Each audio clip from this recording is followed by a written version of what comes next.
All right. Hi, everybody, and welcome to the fourth episode of the Here I Am podcast. I am Anjay, also known as a dork who lifts on the TikToks and the Instagrams. And you will be seeing right here who looks like Jennifer Gardner, but as her TikTok handle will tell you, she is definitely not Jennifer Gardner.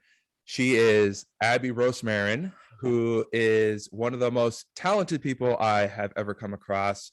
And yeah, hi Abby, how are you? I'm doing pretty well. How are you doing?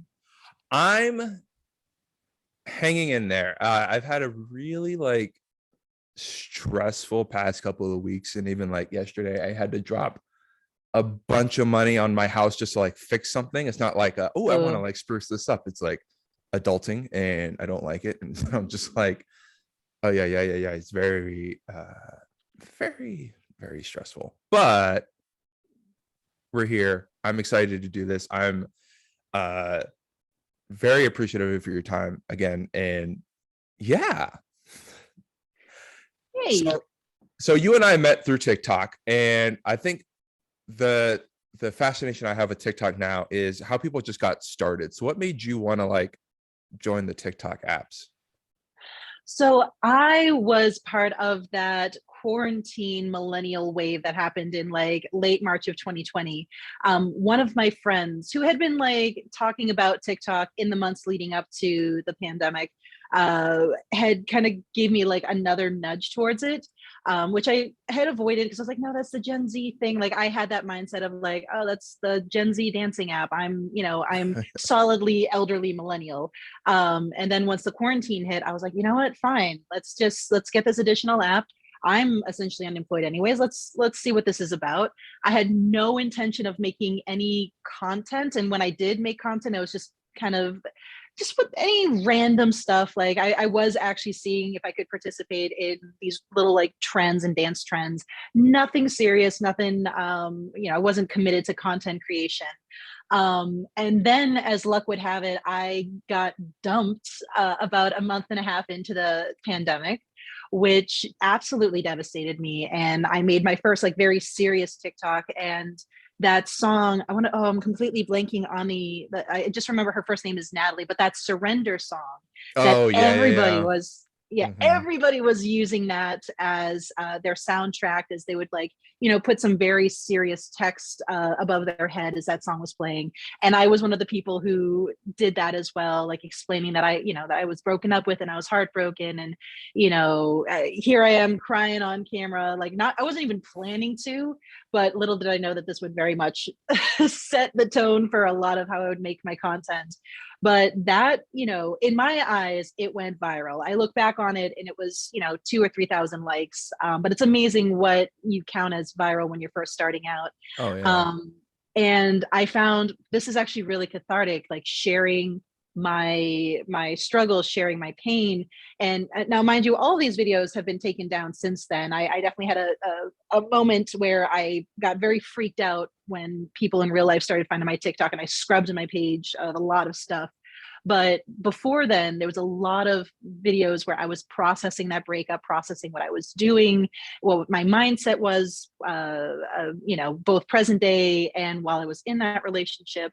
And that's really where I feel like the me as a content creator really took off, realizing that I had this platform to process what was going on in my world, give it words of my experience out there, so if people have similar experiences they can have those words too, and then also feel that validation of like, oh no, I'm not alone in these experiences. Here's a lot of people commenting and saying, man, that happened to me too, and I appreciate your insight.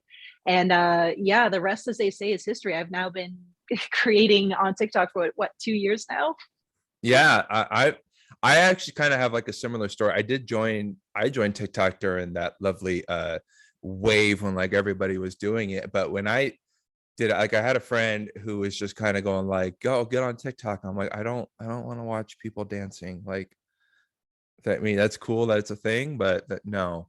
And then it was during the George Floyd incident where like the country was like already shut down, but then it just kind of like erupted a bit, and there was just so much like anger and frustration getting posted on social media of like Facebook and Instagram. And I was just like, okay, these are like the two places that I turn to like disconnect from the world and kind of shut my brain off. And, you know, it's like everyone was quarantined and I was still working, but, you know, I do DoorDash, right? So I'm like freaking out about like, I hope I don't get somebody sick or anything along Mhm. those lines. And so I just kind of went, all right, fine, I'll get it. And then I did.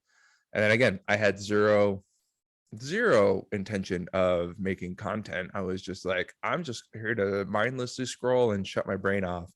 And then like I think like Yeah. 2 weeks of having the app, I had a little encouragement juice, as I like to call it, and just went, I could do this. And then I did. And this was like when like the story time trend was like really big. Like everyone was like doing like story time. And then like a lot of their videos Mhm. were doing well. And so I was like the first video I made and it took off. I mean, for me, took off like 20K views or whatever. And I went, Mm. wait, what? Like, is this a thing? And then like my next video I posted, which was like a really random 5-second clip thing. And then that did really well. And I went, oh, okay. And then along the lines of you, like I hit a point where um my mental health just took like a major tank and I felt like I needed to vent, but I didn't have anyone to vent to. And I went, screw it. I'm just going to I'm going to record something and put it out into the void of the internet. And then that was like the first like boom viral. And it was like, oh, okay. And then it was very nice being to hear like, um, I wasn't the only one going through it. And then other people were just saying like a lot of like, dude, you're putting into words feelings that I didn't know how to put into words. And I'm like, oh, okay, well, if this is helping people, then sure, I will share my shit to anybody. And, you know, even if I get flack for it, I'm like, there's a bigger picture to all this now. And it's like, yeah, there's just more to it now. Yeah, I feel you on that. And I've definitely learned like people will give you shit. There's really no other way around that one. But it's also just the nature of the beast. There's always going to be somebody who's like, oh, you're chasing clout for your emotions, or you're being just a big baby crying on camera. And you're just like, all right, yeah, I might be getting some stuff for it, but I know it's helping me and I know it's helping other people, and that's what I'm going to focus on. Yeah, it's like, you know, I'm getting you're getting the cathartic release of venting, which a lot of people Mhm. use. Like a lot of people like will journal and stuff like that. And then for me, I was just finding it's easier for me to vent on a video and then share it with people than it would be. I mean, journaling is a great phenomenal tool, don't get me wrong, and it has helped me, and it helped me realize that I can be a lot kinder to myself. It was through journaling where I went, hey, maybe I should really start talking to myself like I talk to like other people, you know, like I wouldn't, you know, if someone was telling me that, oh, like I'm going through a rough time, I'm not going to tell them like, well, why don't you just man up and fucking deal with it, bro? Like life sucks, like just deal with it. And it's like, no, like show compassion and empathy towards those people. And it's like, oh, I should probably start doing that to myself too. That might be a thing, you know? Exactly. Like there is something that happens, and I've noticed this myself, where I'm like, I kind of have to take my own advice over here. Like if this is what I'm telling other people, maybe I should be playing my videos back for myself. Yeah, I honestly like my content lately has kind of been that.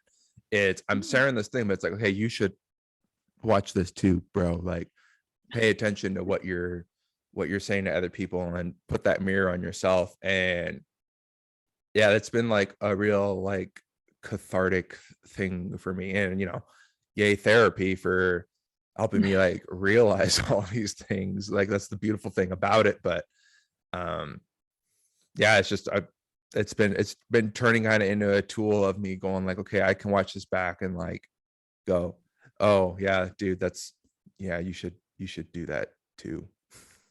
Yeah, no, I feel that. It's always funny when I start referencing my videos either at myself or at somebody else as I'm trying to, take my own advice. I feel like the best and most recent example is one of my more successful videos as of recently has been about remembering that co-regulation is important with emotional regulation, that it's not just about, okay, how can I, fix my nervous system and convince myself I'm safe in a relationship and da da da da da, like, but understanding like, no, co-regulation is a thing. Like, no man is an island. Don't just be like, I'm just being an irrational little person, so I'm going to work on it by myself.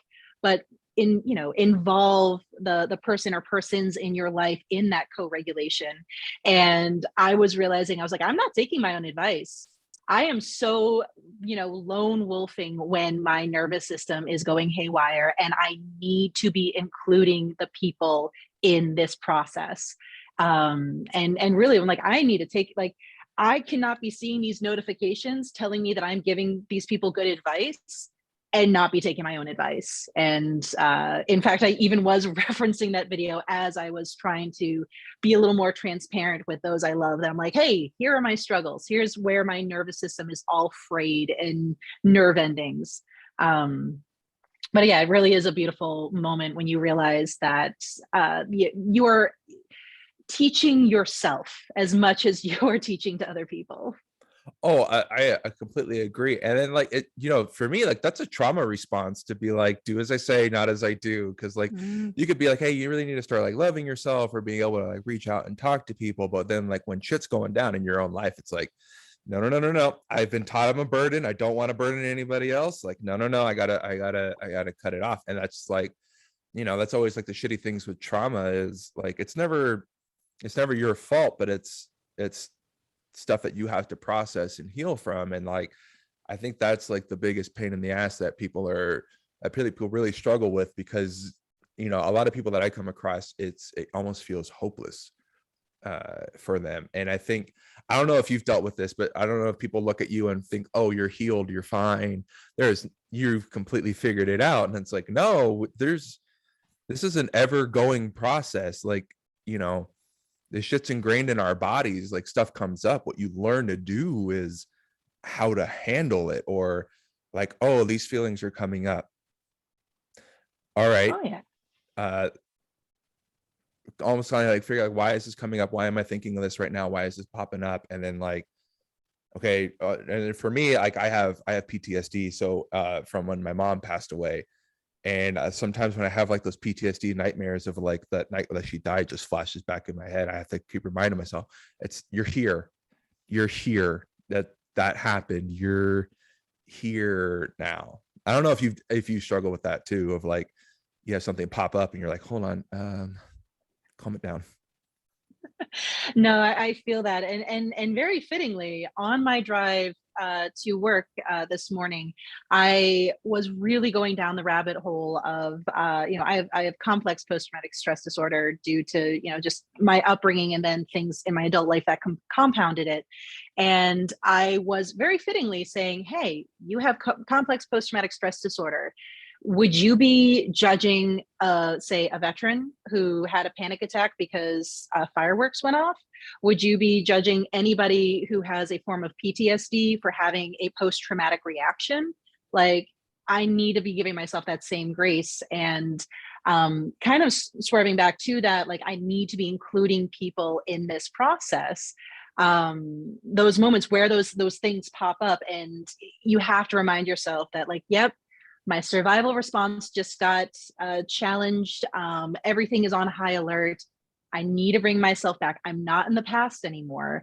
I've actually found that I've been going down quite the relationship rabbit hole because I have found myself very lucky to be finally in one of the healthiest relationships I've ever been in my entire life. But the unfortunate part of that is that once you find yourself in that place of healthiness, all of that shit and trauma is just like, oh, sweet, we finally have a place to unpack. And then you have to deal with all of those emotions, and learning to go, hey, you're not in the past anymore, and you're not in this particular relationship. And then going down this rabbit hole of like, oh, but I said that about the previous guy and look what he did to me, and da, da, da, da, da. And then having to remind yourself, nope, doesn't matter what happened in the past. It doesn't matter that you said the same thing in the past. We're going to take the moment to bring yourself back. You're in the present moment. And it is a huge thing when it comes to my page. I don't want to ever come across as somebody who is this level-headed, healed, empowered. I got it. I want to make sure, like, make no bones about it, people. I'm 15 trauma responses in a trench coat. I'm just in a place right now that that I am able to kind of heal out loud and provide insight. And maybe that means I'm a little further down the path than other people might be, but best believe I am still on that path. I have not hit destination whatsoever. So going into you bringing in other people into your stuff to help you heal, I know a lot of people who'd be listening to this or watching this on YouTube will go, well, how do you let those people in? Because I know a lot of people, and I know for me too, like, you put your trust into somebody and then somebody ends up betraying that trust, and they end up and then they go like, well, I guess I should never do that again. I like, screw it. Like, I felt feelings and then they screwed it up. So I guess I'm never going to do that again, or I can never trust somebody that again, because I don't want to deal with that heartbreak. So what was your process on trying to heal those things and going, okay, I think I can start bringing people into my inner circle here? With difficulty. That is to describe it in 2 words or less, with difficulty, because a lot of us, we don't go lone wolf overnight. We're in places where somebody betrayed our trust, and we were like, oh boy, I can't be letting people in anymore. And then we found new people in our lives and went, okay, the other people hurt me, the other people betrayed my trust, but I'm going to take a leap of faith with this one now. And they might have even, some people have this malicious intent where they will be happy to cosplay as a supportive person, as a supportive partner.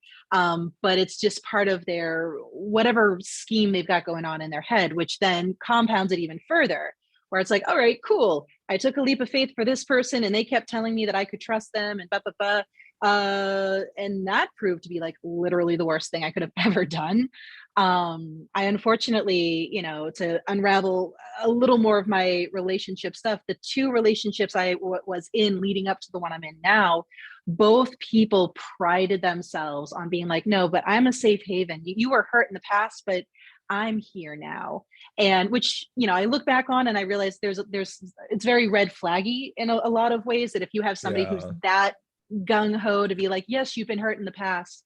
But both people found ways to use that as a way to manipulate, exploit, sometimes even make the hurt more.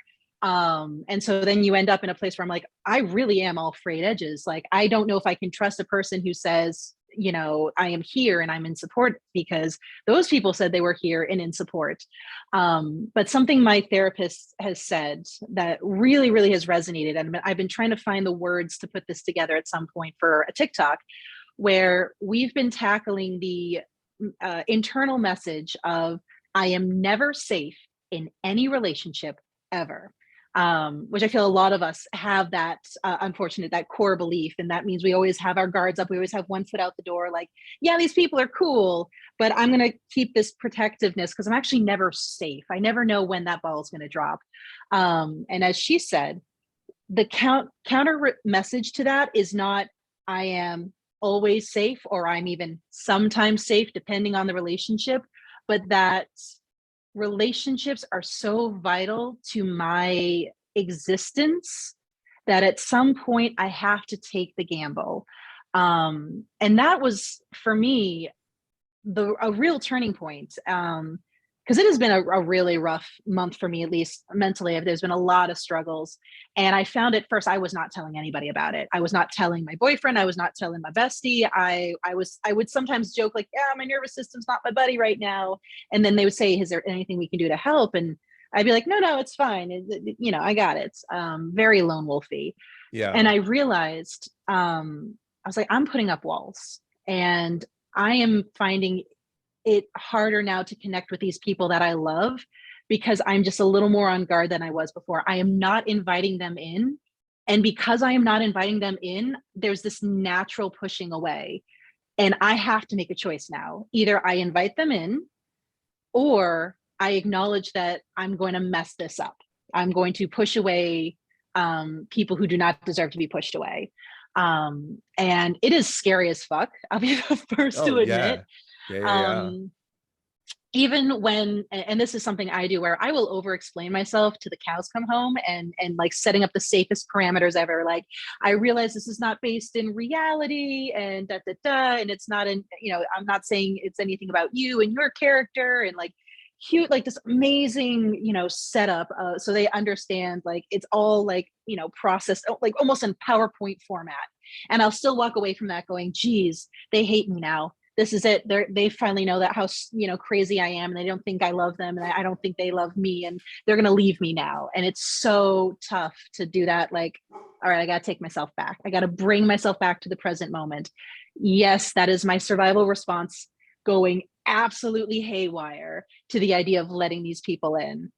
But I do have to create a place of faith where, am I going to ignore red flags? No, but there's going to be a difference between acknowledging that if red flags come up, I can't ignore them, and assuming that red flags are going to pop up, and assuming that at any moment now they're going to prove they're not trustworthy, and I got to bolt out. Yeah, no, I totally hear you on that, because it's and it's hard to build that trust, because it's like, you do have people go like, oh, trust me, you can talk to me, I'll never leave, I'll never do what they did to you, like blah blah blah blah blah. And it turns into that's what they all say. Like, it's, and you're right, like it is part of, like, you have to just take that leap. And the way I'm trying to see it more now is, if someone tries to do me dirty and takes advantage of me opening up to them in any kind of way, that says more about them than it does about me. I was being my true authentic self, which is, boom, already extremely hard for me to do. That's kind of why I wanted to start this podcast. It's me going like, all right, fuck it, here I am, like this is me working on being my authentic self. If I don't have a guest, I'm doing an audio video journal, and people can see me going like, hey, I'm going through this, and this is how I'm processing these thoughts. So like you, I'm very much of like an over explainer. So like the therapy I go to is with a company called Change Your Algorithm, and it's free therapy for like anybody who needs it, but it's kind of done in like a group therapy format, where it's a therapist who's volunteering their time, and like they cover a topic, and they're like, here's some tools that you can use, but if like you need to share, or like you need to get something off your chest, you do that. And then I'm very like, oh, this is free, like I'm gonna take advantage of this, and so I'll over explain everything, like I'm dealing with this, and then like I'm like openly processing, and then as soon as I'm done, people go like, I go, sorry, I just shared, like I felt like I shared too much or whatever, and like I walk away thinking, wow, they probably think I'm really annoying now, but I'm also trying to go like, but I needed to get this out. This is how I'm trying to like process through things. And so with that, I'm just trying to learn like, all right, if someone's going to take advantage of me, I'll have to, like, it's gonna suck, it sucks and it hurts, but in a way, like that's where I've trying to learn forgiveness, not in the sense of like, hey, what you did is fine, totally fine, no worries, cool about it, peace out. It's more just like, I'm choosing not to hang on to this anymore, and I'm forgiving myself for holding on to it, and like releasing it. You're an asshole still, I don't like you, I'm not going to talk to you, but I'm choosing to just not hold on to this negative energy, kind of like that term that I don't want to call it, mind blanking right now, but there's like a school teacher who was teaching his class, and he was like, how much do you think this glass of water weighs? And they're like, I don't know, like 12 ounces. And he's like, yeah. And he's like, right, it doesn't weigh very much, but the longer I hold on to it, the heavier it gets, and I get tired and I get fatigued. And it's like, sometimes you have to learn to just put the glass down and let it go. Yeah.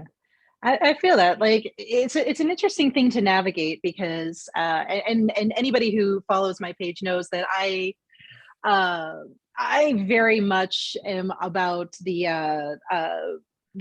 darker side of the healing process. I ended up writing a whole book of poetry exploring the concept of forgiveness, and I have found Forgiveness for me is I have forgiven myself. As you had mentioned, like I'm going to forgive myself for putting trust in this absolute asshole. I'm going to forgive myself for assuming the best out of somebody who didn't deserve that. Um, and I have found that when it comes to that glass of water, there's so many different avenues, and I always try to remind people, especially when they're on my page, that my way might not be the right way, and to make sure that we're never treating anything as a universal experience. But when we have that anger, sometimes we can just take a moment with that anger and stand with that anger and go, this anger is here because there's a part of me that loves me so much. It is furious that somebody did this to me. If I didn't have that part that loved me this much, I wouldn't be angry at them. I would have been like, oh, well, I guess that's just how it is. The shucks, I got used and hurt and exploited. Like there would have been no anger. The fact that I have anger means there's a side of me that loves me. And it's like, I'm going to stand in this anger, not as a way to try to, go after this person, not as a way to try to exact revenge, which I know it's, especially for me, easier said than done. I am definitely somebody who, I want to balance the scales. Like I'm not necessarily I want my, vengeance and then some, but I want to balance out the scales. And it's very tough to take that step back and go, I'm not going to use this anger as a way to try to balance those scales, You need but to I'm going bring to hold balance it. to the force. Exactly. You know what? It's my inner Jedi. I Yeah. can't handle that there's been a disturbance in the force. Uh, but being able to validate that anger and be like, yeah, I am furious with this person. And when this anger pops up, I'm going to almost visualize it as this big older sister who is ready to beat up all the kids in the schoolyard because how dare they bully my little sis. I'm, so, and for me, that really helped, where I found if I tried to just let go of the anger, it would just come right back. And I found that I was accidentally invalidating myself. I was Mhm. invalidating the reason to be angry. And again, everybody has different avenues. A lot of people can let go of anger and not have it be invalidating of their experience. But I found that but if I can redirect it, if I can validate that anger and be like, yeah, this anger is here, and there's that little part of me that really loves me, and is furious, and I'm just going to imagine her as this big sis who's just like, yeah, point him out in the schoolyard for me. I'm going to get that kid for stealing your toy and kicking dirt at you. Like, it really really helps. It's like, okay, this anger is here because I love myself, and then I'm turning something that could eat me alive. And anybody who's ever held on to anger that is unchecked and unmitigated can say that anger will eat you alive otherwise. But I've turned it into a way to remind myself of how much I love myself. So that's my, that is my kind of way of viewing that world, especially for those of us who are still struggling with that idea of letting go of anger. But yeah, that's my. I really do love that, because it's not like, because I know a lot of people who that they might go through something like that and then they'll just be like, well, I guess I deserve it. Like maybe I am just like a piece of shit and I don't deserve, and like I deserved to be treated that way, like yada yada yada. You're going like, no, fuck that. I'm awesome. How dare they fucking do that to me? I adore that. That's fucking, I love that. And I know for a lot of people, self-love is like the hardest fucking thing. And especially like for me, I grew up in a household where like I felt like I just wasn't ever good enough. And it doesn't, you know, I always have to preface this because like I always feel like when I say stuff like that, I'm like bad mouthing my parents or bad mouthing how I grew up.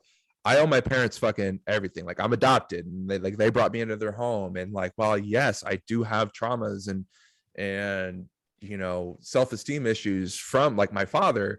I've learned to forgive my father because I knew that he was battling demons that he never talked about, because he felt like, hey, I'm the man of the house, I'm the head of the house, I'm not supposed to, a lot of toxic masculinity behind it of like, I'm not supposed to show my emotions, I'm not supposed to talk about what's going on, I'm going to keep drinking from this bottle instead.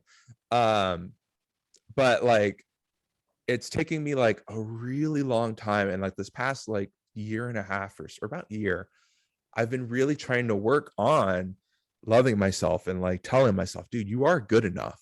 like everything that you're doing is right. Now, it doesn't mean I don't have my days. I mean, like this, this past Saturday, I really wanted to unalive myself. Like I was ready. I was just kind of, and I was like, man, I haven't felt in this dark of a headspace since like my early 20s. And I was just trying to figure out, and I was lone wolfing it, like as you were putting earlier, like you said earlier, I lone wolfed it. I was just like, don't want to talk to anybody. I can't talk to anybody. But the thoughts of like, man, no one has any idea how sad you are right now. No one has any idea. Like, and it's just like, then the thoughts of like, who's going to find out, or how long would it take for anybody to find out? Because no one checks in on you. So like, who would know? And then, it gets darker and darker and darker. And eventually I just kind of, okay, I need to put my phone away, because like, I'm like scrolling going like, hopefully someone will like notice something, or like they'll have like maybe I should talk to Anjay real quick, or like check in on him and see how he's doing. And eventually like a friend of mine hit me up, but he was like, we set up to like hang out earlier in the week. And then he was all like, hey, just want to let you know tomorrow, like we're going to get together around this time. And then I went, okay, this is really hard for me to admit, but I'm in a really, really dark headspace. And so I don't know if I'm going to be able to go.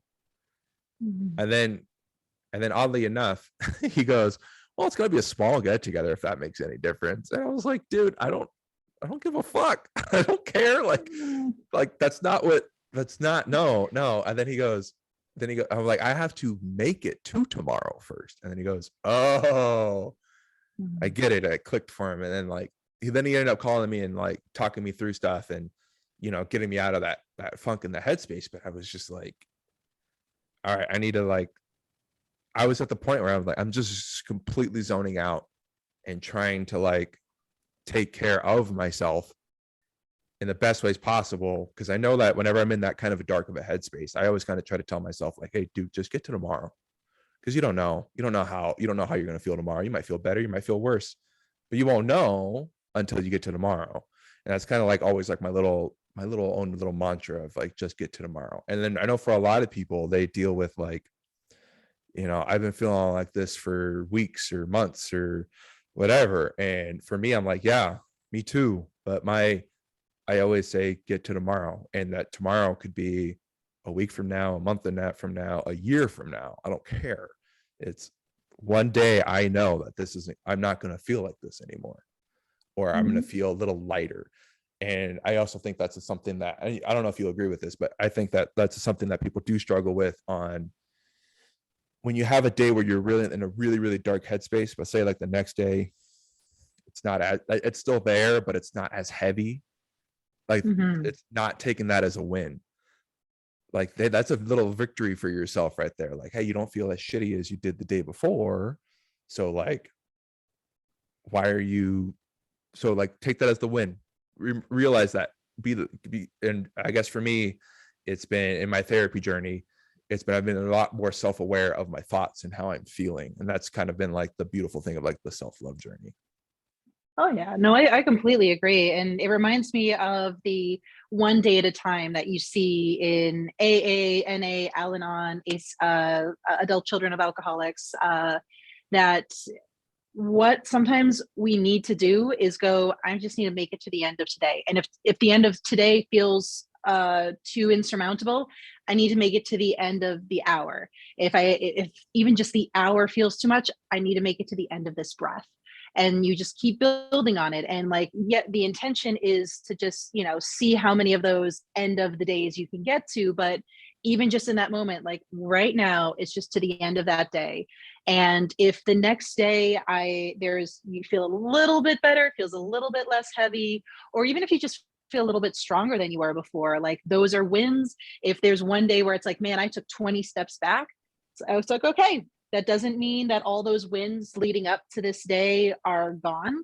It means those were days that were wins. Today is a tough one.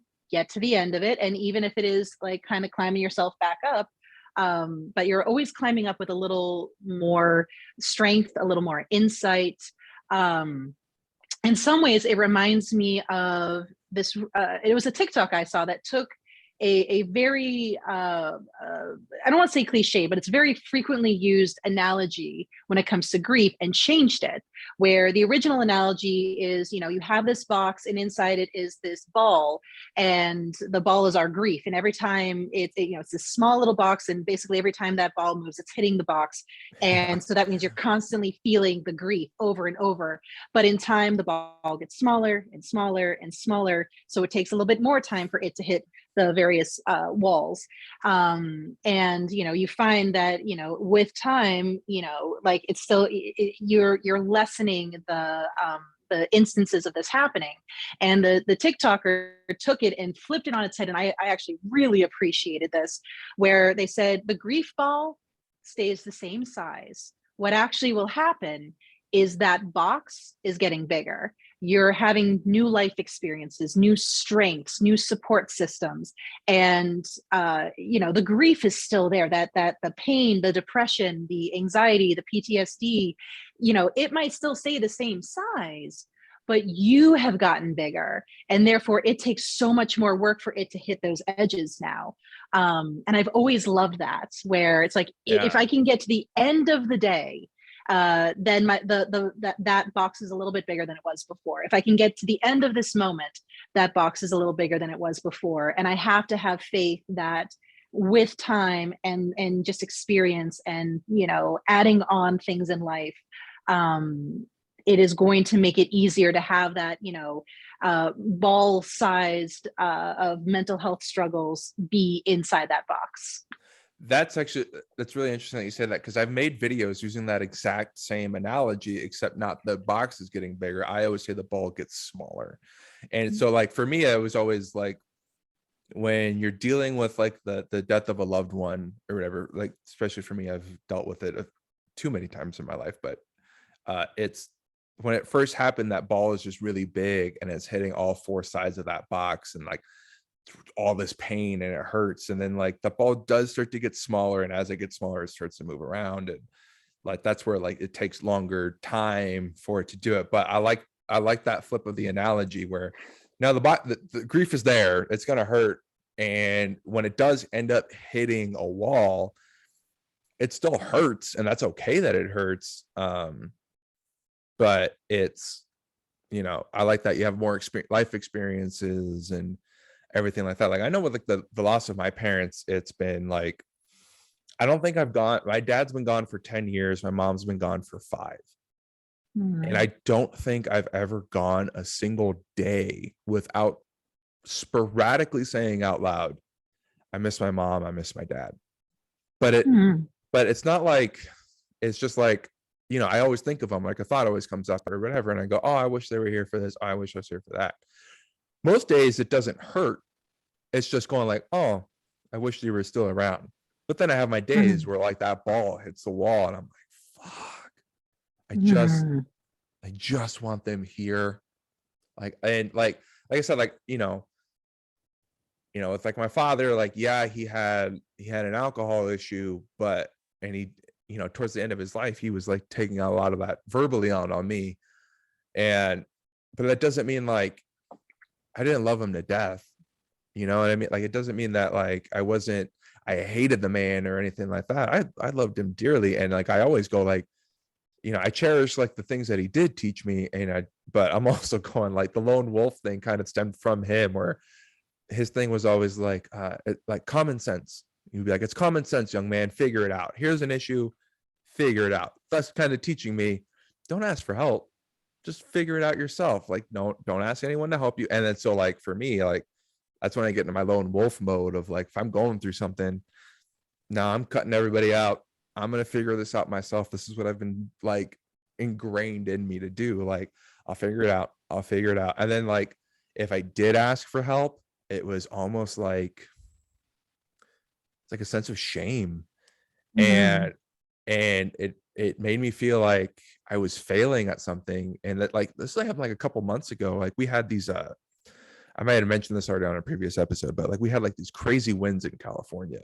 And my yard got freaking wrecked with like debris and all that stuff. And I was up all night because my little dog was scared the whole night. He was freaking out. And I just woke up and I was like, I I can't. Like, I can't do this by myself. And then so I called my brother and I asked him to come, if he'd come by, and he was like, yeah, dude, no worries. And in my head, I'm like, he's gonna be like, oh, really, dude? Like, it's your house, freaking figure it out. And he was like, no big deal. Yeah, I'm more than happy to do it. I almost started crying instantly right there because it was like this huge sense of relief. But I was like, oh, he didn't care. Like, he didn't care that I was doing that, So Yeah. No, it's a tough one. And going back a little bit, I know, and this is one of the reasons why I love the that box analogy, is that when that ball hits the edge, it can strike just as hard as that beginning time. And that can make us really feel like, well, clearly I'm not healing, clearly I'm not progressing, because it hurts the way it hurt 10 years ago or 5 years ago. And it's just a reminder of like, we can be in a better place, we can be in a healthier place, and it is okay that that ball has that grief still has that same impact. As my EMDR therapist will say, processing a memory doesn't mean that you're not going to be sad about it anymore. Processing a parent's death does not mean that it's not going to really hit you sometimes, that they're not around and you miss them. And then jumping to the lone wolfing, it is, especially if we grew up with those kind of messages, both overt and subtle, that either one, it's a sign of weakness, or even if it's not a sign of weakness, no one's going to be there. And even if they're there, they're going to let you down. It's so easy to just be on the edge. And the idea of just asking somebody, even just something is like, hey, could you kind of swing by and, just be with me for a bit? Like, you don't even have to solve all my problems. I just need you there for support. Can put us on edge and go, no, they're going to be upset about it. They're going to feel put out. They're going to feel like, God, you're such a burden. Or they're going to think, oh man, this, why can't they figure it out on their own? And it is a beautiful thing when you realize that they react positively. Like, dude, no worries. Don't worry about it. Of course. And that brings me all the way back to the very, talking about the TikTok I made about co-regulation is an important part of emotional regulation. We need to have those people in our lives who can challenge that just by showing up. When our nervous system, our survival responses are going, no, this is not okay. Like, I can't ask for help. And when I do, they're going to be so mad at me and they're going to feel like I'm a burden. It is so important to have those people who then go, seriously, don't worry about it. It's no biggie. I'll be there for you. So yeah, it's a journey. It takes a really long time to really get that. And I mean, I'm right there with I'm right in the middle of that journey. There is and that's okay. It's okay if you have to remind yourself, and find yourself still having those reactions and wanting to just be like, nope, I'm in that dark place. I am by myself and I will deal with it by myself, even if it might mean that I'm not alive by the end of the day. I'll just deal with it by myself. And to be able to get ourselves even just a little bit of space away from that means everything. When you were, you talk about like you're really like me, like you lone wolf a lot. How did that lead you into going into therapy?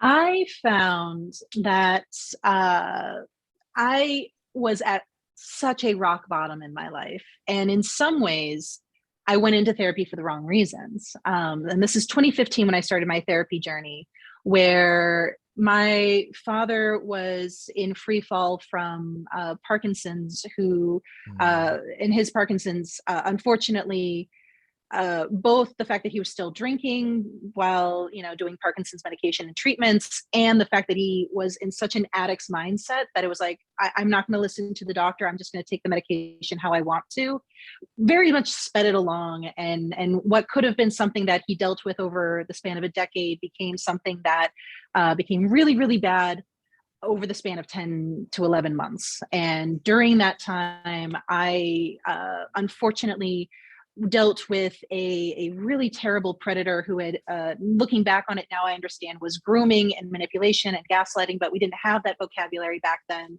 I just thought I was a terrible human being for letting this person do these things to me.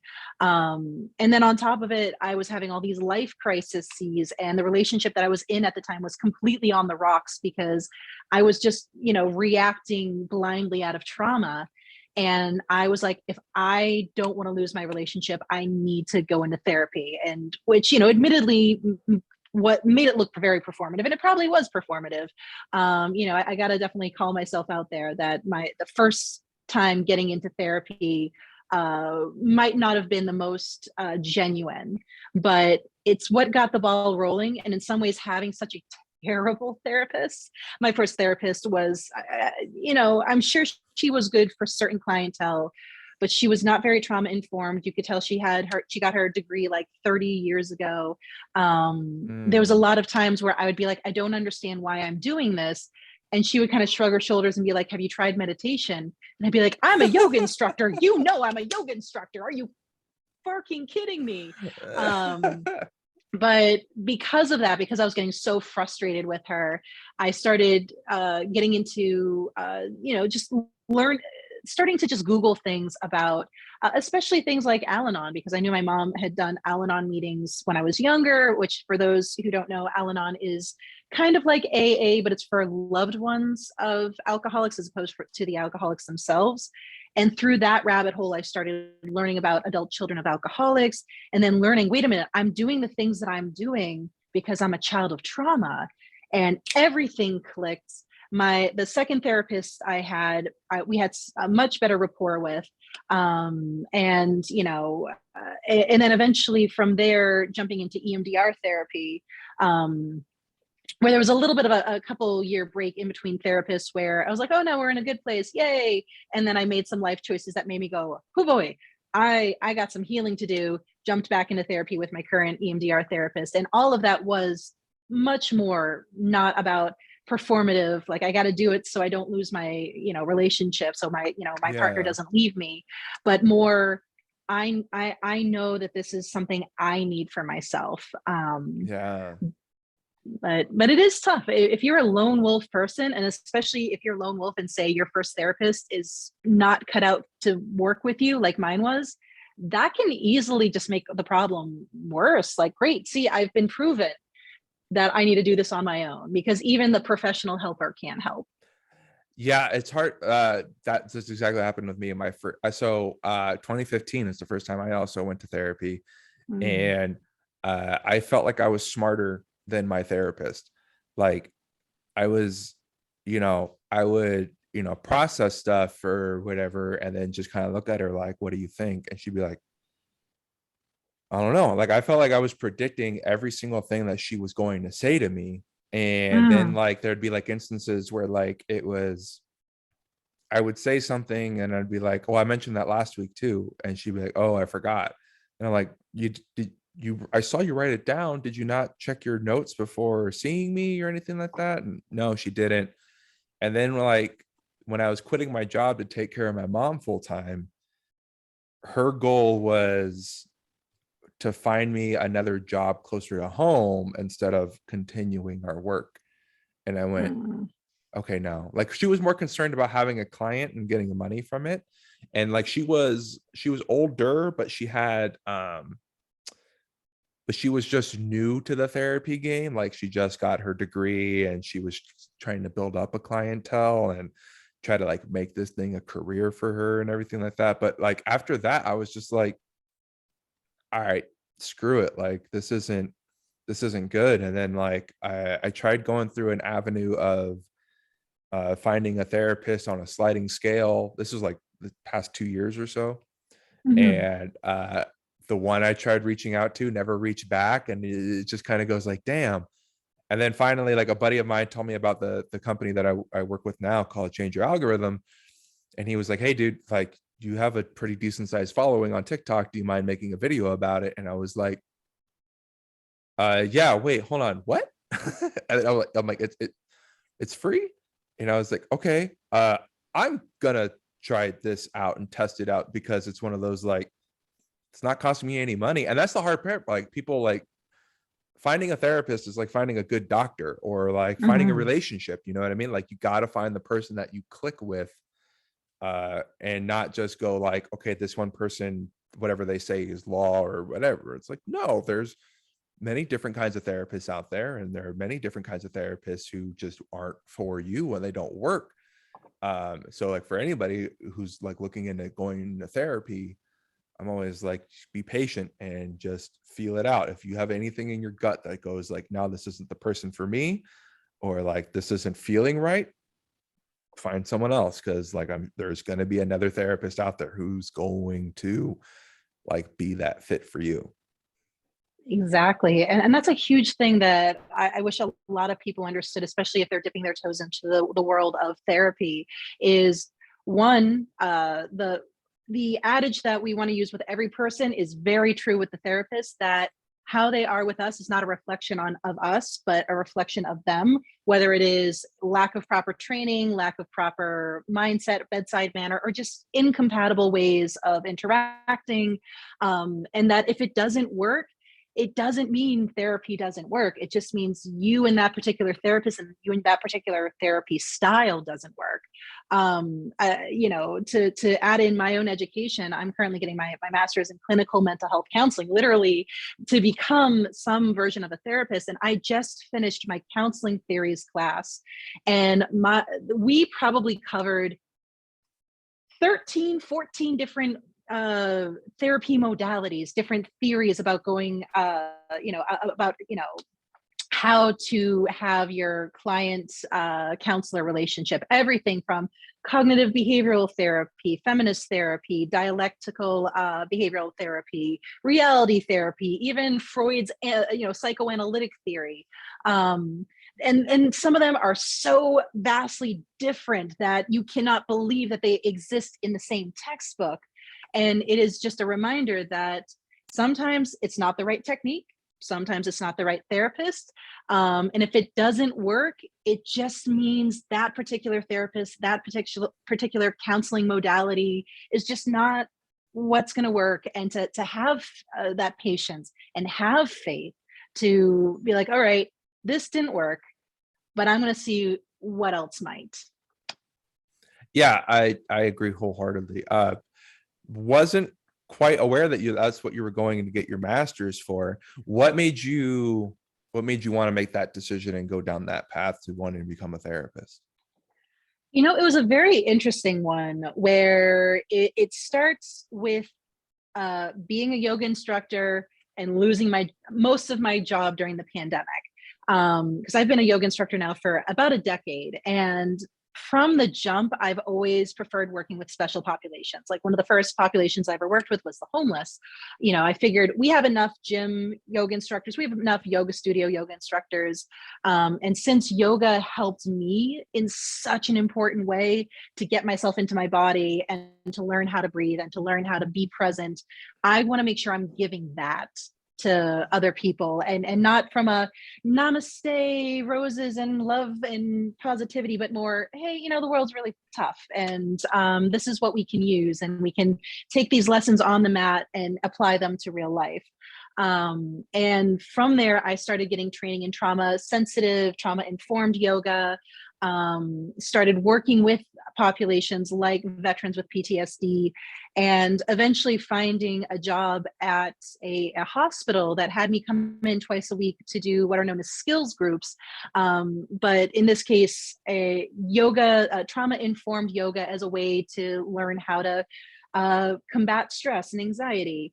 And I was already in this place of like, oh man, I really want to focus on this more. But I kind of had the golden handcuffs at that point. I'd spent, 7+ years building up my clientele, and I had some really good paying classes that were like in corporate yoga. I was like, I can't those are paying my bills. I can't say no to Yeah. those. And then the pandemic hit. And it was this monkey paw wish, like everything got cleared out with the exception of the 2 classes at the hospital, because it was considered a mental health service and therefore an essential service. So that was the only job that stayed.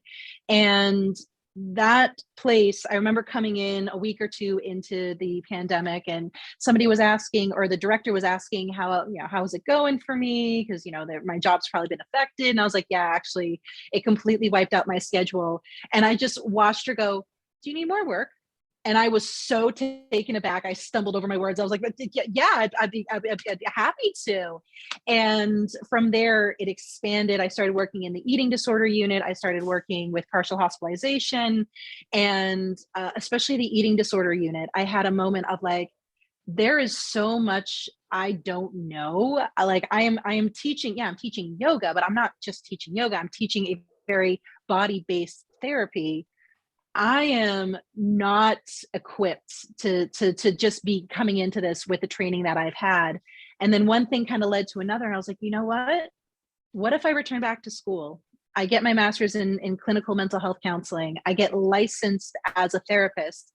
And then I'm able to take this trauma informed yoga that I have been doing now for years and years and apply it to a somatic body based therapy. And the beautiful thing too is once I started going down that rabbit hole and returning to grad school, I learned that the whole idea of body-based therapies has been around for decades, and so much more than trauma-informed yoga. Like there's, I can think of three therapy modalities off the top of my head that are like, no, this is all about using the body to help out the mind. And that's really, that is what sent me down on this track of, all right, I'm gonna get my master's, slowly work towards licensure, and really expand on what I'm doing right now. That is incredibly beautiful, and that's amazing. Like I no, that's like I'm just kind of getting like overwhelmed because I'm like, wow, like you're gonna help out so many people just through that. And then that's beautiful how you were just kind of went, you realized I don't know enough about this. I'm gonna learn more about this so I can help people a lot more. And I think that is absolutely amazing. Um, and the fact that like you're doing this and you're an author, and like I know you were writing a book while going into school as well. Like Mhm. I looked you up on Amazon. I just looked up your name because I'm like, I know she's written a book, like at least a book. And then I went, Mhm. no, she's written like what, like 4 or 5, like, and all while doing 7, all yeah. this. And then holy, okay, yeah, my bad. Oh no, it's I I know those, one of those like, 7, whatever. I just kept scrolling and I just went, what the okay. Okay. Like, how are you finding like I'm just blown away. I remember like, I look back at college and I was like, dude, I was taking like 4 classes at a time and then also doing theater at the same time. So like, I don't know how I managed all that because now I think about like, oh, I went to the gym and worked for like a little bit and I'm exhausted. Like, I don't know how are you finding that you're able to like time manage all that? It definitely is a juggle, and I will be the first to admit sometimes you have to be okay with things being backburnered. Take for instance the book that have been working on, which I got really inspired to write a book, a guide on relationship anarchy, which is something I am very very passionate about, and very cliff notes on that. It's just being authentic in all of the relationships that you're in and being deliberate with what those relationships look like instead of just leaning on what society tells you relationships should look like. And I wrote the first draft and I was like, yeah, and I'm going to edit this during my semester. And then I could start shipping it out and shopping it during the summer. And then this semester hit and it was the first time doing a full-time semester. And I went, nope, this is something that I'm gonna pause on. I'm gonna, I'm sending it out to some friends so they can read and give me feedback, but I'm not even incorporating their feedback at all right now. Just recognizing, like, you know what, right now I would be pushing myself past my limits.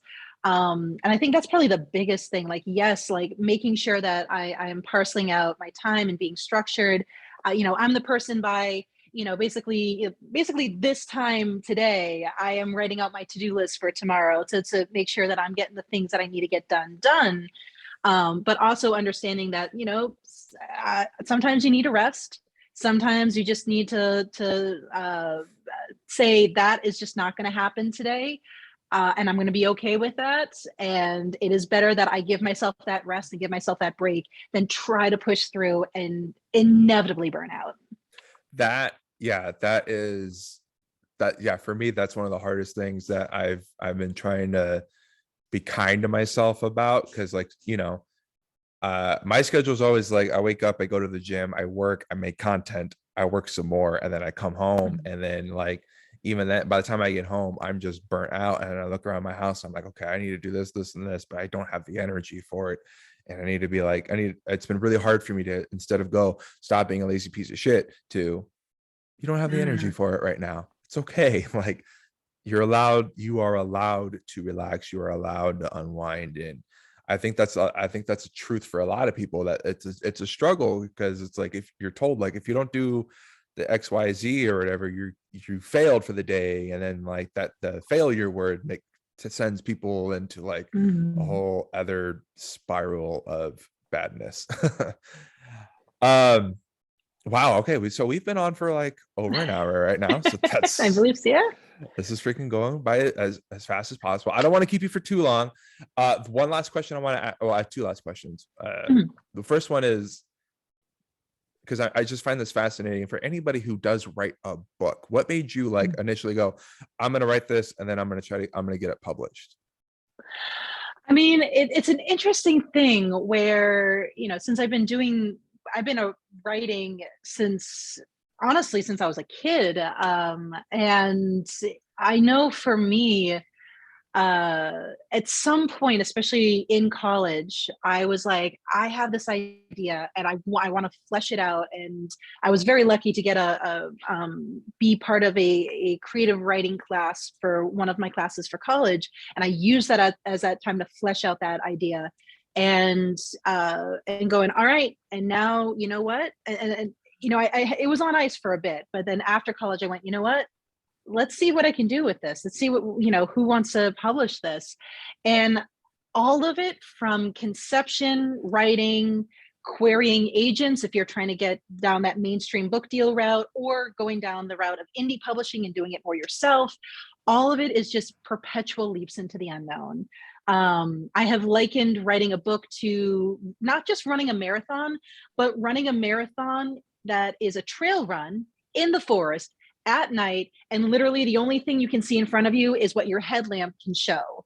And just having faith that, like, even though you're exhausted and you're putting one foot in front of the other and you feel like you're moving through molasses, that nope, I'm on the path I'm supposed to be on, and there's going to be a finish line. And very just being present with that uncertainty of the unknown. Yeah, And recognizing that there's going to be that imposter syndrome saying, nah, like, who wants to read this book? No one's going to read this book. And all it yeah, takes is, one rejection from an agent for you to go, yep, see, nobody wants to read this book. yeah. Um, and yeah, just recognizing, like, all right, these are leaps into the unknown, and I'm going to have all these voices in the back of my head just saying all the things. But that's, I'm going to hold that, again, just, I'm going to hold that information and still take the leap anyways. It's like you wanted to take the leap, but not have to. It's because it's like, well, your alternative is to have the what if. Like, what Mm-hmm. if I did it? And yeah, like for me, like with this podcast, this is a huge leap for me to do. Like I'm like, I will fully admit, I've been pretty uncomfortable, like with the thought of like recording and then putting this out for people to hear. I'm like, oh, what if I don't like it or whatever? But for me, I'm like, I've hit a point where I was like, dude, just try. And if it fails, Yeah. it fails. Like, but at least you're not sitting there going like, well, at least I didn't try. And like, I had this realization of like, my whole life I've been trying to um please other people, in the sense of like making life choices in hopes that others will be proud of me versus me being proud of me.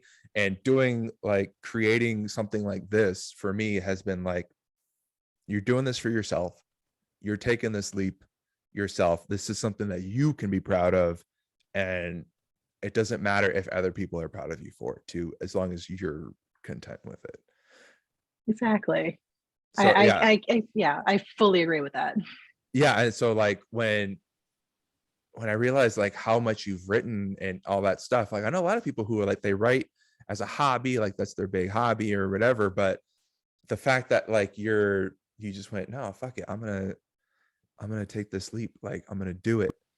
And that's beautiful. And I would encourage everybody, like, it, even if writer or not, if you want to try something, just fucking go for it, because worst case scenario, it doesn't work. Exactly. And And I'll say right now, there's nothing, it might sting to have the certainty of it being a dead end, but better the certainty of it being a dead end than the uncertainty of where could have this gone? Yeah, 100% agree. So my last question for you, and I'm trying to end every podcast with this now, Mm. is I find it important for us to count our victories throughout the day, no matter how Mm. big or small they are. Even if it's like I got out of bed, or I drank some coffee, or I drank some water, or I solved world hunger. Like, it doesn't matter, like the range of how big or small they are, it's still a victory. So I want to ask you, what is your victory for today? You know what? I'm going to say my victory for today was being able to give myself that space to go down that rabbit hole that I did this morning of, you have complex post-traumatic stress, and allowing myself even just to be crying in my car, just like, yep, you're present with those emotions, let it out. And, kind of a part two is that once I felt like I processed it, I was like, all right, and now I can show up for, actually today I was running group at the eating disorder clinic. So, being able to be like, all right, I processed, but I can still show up for these people. But even then, like, even if for some reason I was such a mess in my car that I would have had to call up from the parking lot and said, listen, I've had a breakdown. You don't need to know that I'm not talking about a car breakdown, can't make it. Even if that had happened, the fact that I gave myself that opportunity to just be with myself, I'm going to consider that a huge victory for today. That's a fucking huge victory. That's Mm. the allowing yourself to kind of sit in it and like process things. That's it's always a huge thing. And I always think that um people don't give themselves enough credit. And a lot of times when we go like, oh, I'm sitting in some shit right now, I'm gonna shove this down, when in reality is, if you sit in it and you kind of just process it and allow yourself to feel it, a lot of the Mm. times it processes a lot quicker, and you're able to like go through it. And I think for me, through therapy, what's helped is learning to accept when I'm in a bad mood or when I'm not feeling my best. Like, Mm. okay, that's how you're feeling right now. Just try to do what you can to take care of yourself. And where I go back into like counting my victories, like, what did I do today? For me today, my biggest victory has been I actually allowed myself to relax this morning. Like, I was really like debating on like, hey, I'm gonna wake up extra early so I can go to the gym, because I'm usually at the gym at this time. And like, so I get that done, and then I'll come home, and then I'll change real quick. I'll get ready for this podcast, and then I'll go to therapy, and then I'll do this, that, and the other. And I was just like, you know what? Do you burn yourself out at that fucking gym all the damn time? Allow yourself to Mm. sip your coffee, eat your breakfast, and just relax for once. And knowing how busy of a day I do have today, I was like, all right, I'm like actually allowing myself to chill. And even in those moments where I'm allowing myself to chill, I still struggle to chill, because it's like, nah, dude, you got so much stuff to do. But I'm like, nah, we're gonna relax today. So that was my victory so far today. I'd say that's a huge victory too. I think I honestly, whenever I always want to hype up people's like victories, no matter how big or small today. I had a buddy one time who came up to me and like confessed that like he needed help.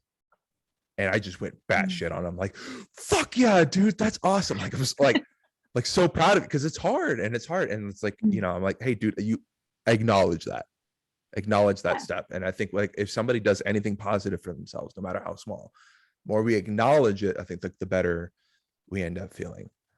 Yeah, very much so. Well, Abby, thank you again so much for giving me your time and being a part of this. I appreciate you so much. This is like the first time we've like, we've been mutuals for a while, but this is like the first time we've actually had like a face-to-face, like sit down talk. I believe And so. Yeah. I think you are absolutely amazing.